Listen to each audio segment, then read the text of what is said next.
utilizar o meu tempo, por favor. Enquanto muitos aqui em Portugal sugeriam a vinda do FMI, enquanto muitos aqui em Portugal todos os dias diziam que talvez fosse melhor vir o FMI. E eu sempre lutei contra isso.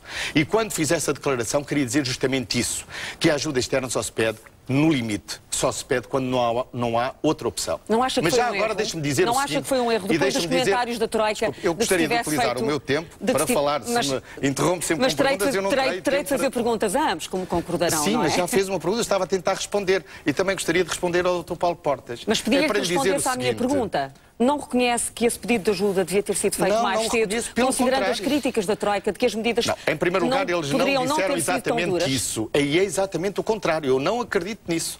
Pelo contrário. E acho que se um país pudesse dar uma imagem internacional de que resolvemos nós próprios os nossos problemas e não precisamos de recorrer à ajuda externa, isso seria positivo para o nosso país e positivo para a resolução dos nossos problemas. Mas deixe-me fazer-lhe a seguinte pergunta. Dr. Paulo Portas. O Dr. Paulo Portas votou contra o PEC e contra as medidas do PEC. Com isso, abriu uma crise política. Com isso, empurrou o país para a ajuda externa. E depois o Dr. Paulo Portas subscreveu o acordo que fizemos com a Troika, que no essencial inclui todas as medidas do PEC. Todas as medidas do PEC estão lá. Agora pergunto, Dr. Paulo Portas, o que é que o país ganhou com esta crise política? O que é que nós lucramos com isso? Acha que foi um ato responsável da sua parte ter aberto esta crise política? E dialoguemos com grandeza e também com humildade. É naturalmente possível. O Governo, há 2 anos, que está a lutar com a maior e mais séria crise internacional. E certamente não terá feito tudo bem. Certamente pode ter cometido erros. Nunca cometeu o erro de não agir, não fazer o seu melhor. Mas pode ter cometido erros, certamente.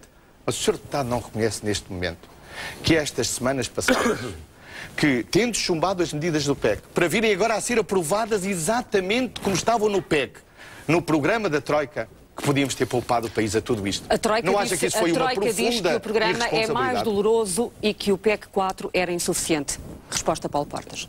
Queria dizer o seguinte ao candidato José Sócrates.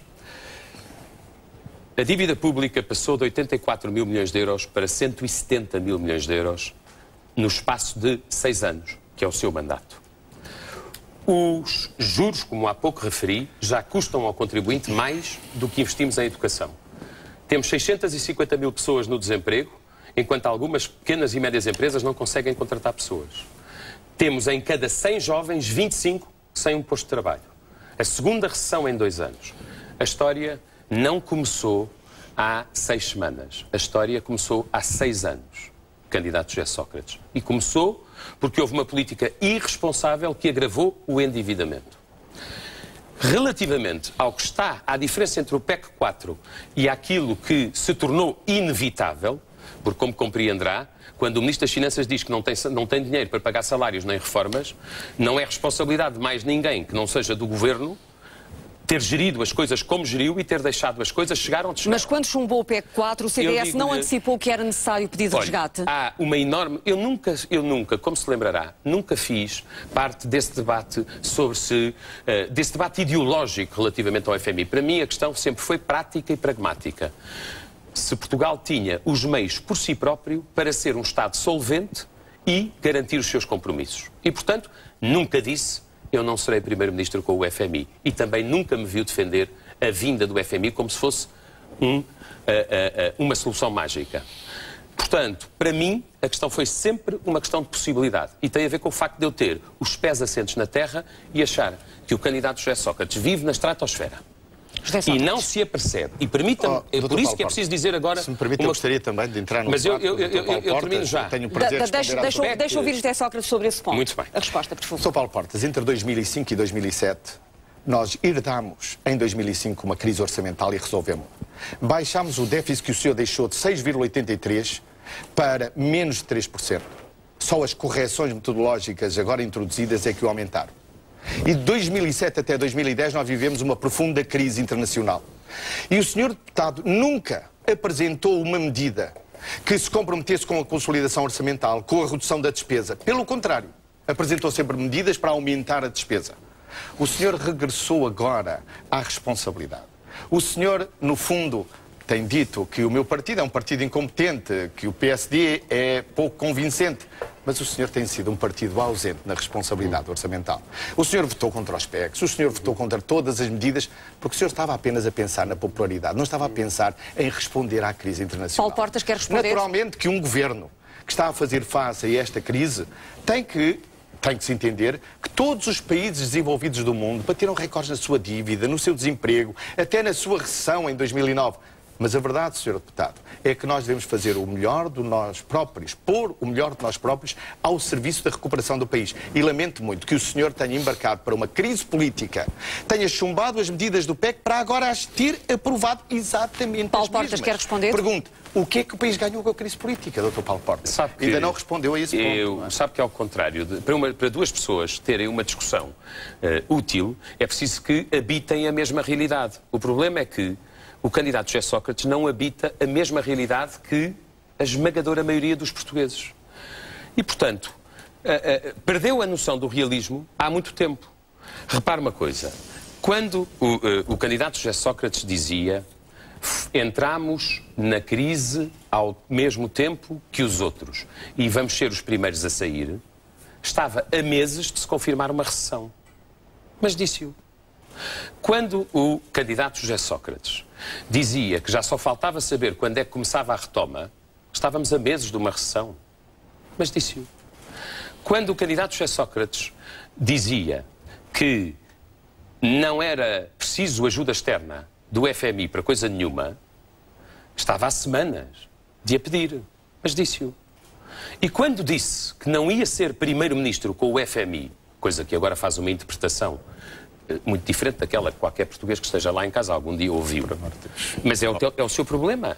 É que vive num mundo que não é o mundo real das pessoas. As pessoas ouviram-no dizer: eu nunca serei primeiro-ministro com o FMI. Não, e agora é candidato a primeiro-ministro com o FMI. Você é muito hábil em reinterpretação. Não, as pessoas ouviram isso em casa. Não, o que eu disse é que não estava disponível para governar com o FMI. Bom, é muito aparentemente disponível. Está, não é a mesma coisa. O que eu quis dizer é que, antes de pedir ajuda externa, um político dizer que está disponível para que o FMI venha, para que tenha ajuda externa, isso é assumir a derrota. Isso é pôr o país de braços caídos. E eu nunca fiz isso. Sempre defendi o meu país. E sempre o defendi porque estou convencido que ter pedido ajuda externa foi mau para o nosso país. E não é estar fora da realidade quando as instituições internacionais vieram agora dizer que o PEC 4 era insuficiente. Quem está fora da realidade é quem não aceita reconhecer que o ato de recusa do PEC, que se revela agora absolutamente necessário, porque tivemos que aprovar essas medidas no âmbito do acordo da Troika, esse momento é que foi estar completamente fora da realidade. O senhor deputado e o seu partido contribuiu para uma crise política completamente evitável. Bastava ter havido um pouco mais de bom senso, bastava ter havido um pouco mais de compromisso, de abertura ao diálogo.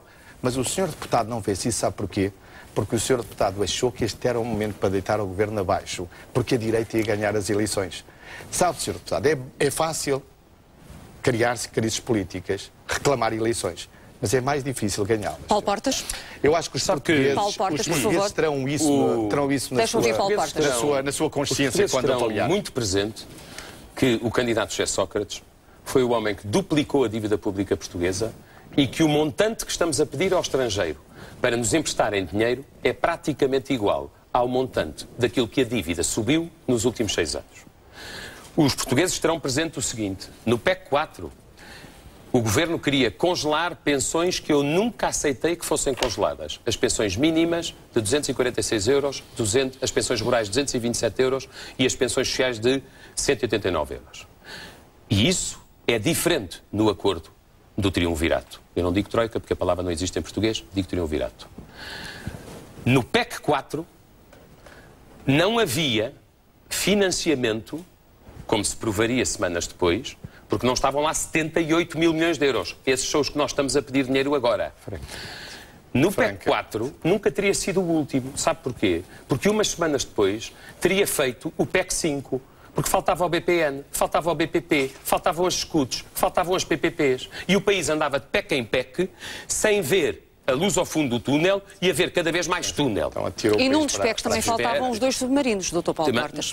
No orçamento, não falo nisso, Dr. Paulo mas podemos Portas. falar à vontade. Podemos falar nisso à vontade. Podemos falar nisso à vontade. Sabe porquê, Judite Sousa? Porque os 2 submarinos, cuja decisão eu assumo, e vêm de um concurso aberto por um governo do Partido Socialista, que o devia assumir, que queria comprar 4 submarinos, fique sabendo, faça as contas, significam 0,5% do problema da subida da dívida. E significam, se quiser elementos comparativos, o TGV são 15 submarinos. A dívida das empresas públicas são 80 submarinos. As parcerias público-privadas são 120 submarinos. José Sócrates. Portanto, coloquemos as coisas onde elas são. Mas falta dizer uma coisa, é que os juros que nós pagaremos com o acordo externo, que se tornou inevitável pela irresponsabilidade do Governo, são juros de 3,5% ou de 4,5%. Os juros que estávamos a pagar há umas semanas atrás andavam nos 6,5% no mercado primário e mais de 10% no secundário. O senhor falou num bom acordo, aquele que foi estabelecido com a Troika, e eu pergunto-lhe como é que é possível falar num bom acordo que aumenta impostos, congela salários, congela pensões, impõe despedimentos e diminui o subsídio de desemprego? Todas essas medidas constavam do PEC. O Governo tinha-as apresentado. E este acordo não é mais do que um PEC mais detalhado, um PEC mais extenso, que alarga para outras áreas, mas que nas medidas orçamentais... A Troika diz que o acordo é mais doloroso que o PEC 4. Mas desculpe, se me dá licença, deixe-me só explicar-lhe, que eu vou tentar fazê-lo. Este é o primeiro programa de ajuda externa que não tem nenhuma medida para o próprio ano. Em 2011... a Troika reconheceu que não é necessário nenhuma medida orçamental para 2011. Isso não existe em nenhum outro pedido de ajuda. Isso é o reconhecimento que o Estado estava a fazer exatamente aquilo que devia. Mas como é que é possível falar de um bom acordo? Judite Sousa, deixe-me explicar. Isso é o reconhecimento por parte da Troika de que o Governo estava a andar bem na sua política orçamental. E porquê que é um bom acordo? Porque evita medidas mais duras. Porque evita todas as medidas que estavam presentes na Irlanda e estavam presentes na Grécia. E porque preserva o modelo social em que nós queremos viver. O senhor consegue continuar a dizer que é um bom acordo? Um bom acordo, bem negociado pelo Governo e com bons resultados. Mesmo com o Banco Central Europeu, a Comissão Europeia e o Fundo Monetário Internacional a dizerem que este acordo é muito doloroso para os portugueses? Este acordo é um acordo essencialmente que tem a ver com o PEC que nós apresentamos. Tanto o Banco Central Europeu como a Comissão subscreveram e apoiaram o nosso PEC 4. Ele foi chumbado pela oposição, aberta uma crise política, teve como consequência o pedido de ajuda externa e depois a oposição. Umas semanas depois, veio a subscrever o acordo da Troika que tem exatamente as mesmas medidas do PEC. Como é que o senhor responde aos colunistas do Financial Times que hoje dizem que tem gerido a crise de uma forma apavorante? Desculpe, eu não conheço o que está a dizer, não faço ideia. Foi hoje notícia em todos os órgãos de comunicação social portugueses a gestão da crise e também tem sido feita com responsabilidade por parte do Governo português, com a responsabilidade de quem nunca hesitou em apresentar as medidas difíceis que apresentámos para 2011. Repare, para 2011 nós decidimos cortar salários, congelar as pensões, nós decidimos cortar benefícios sociais e decidimos aumentar os impostos. E isso é bom para os portugueses? Com certeza que não, mas é preciso para os países. A verdade é que se um governo não tivesse tomado estas medidas, teria agora necessidade de as tomar. Eu sempre disse aos portugueses, o Dr. Paulo Portas classificava esse orçamento como um orçamento péssimo. Mas a verdade é que esse orçamento salvou o país de medidas mais difíceis no orçamento. O Dr. Paulo Portas, há bocado, disse uma coisa que eu quero corrigir. Já não é a primeira vez que o diz.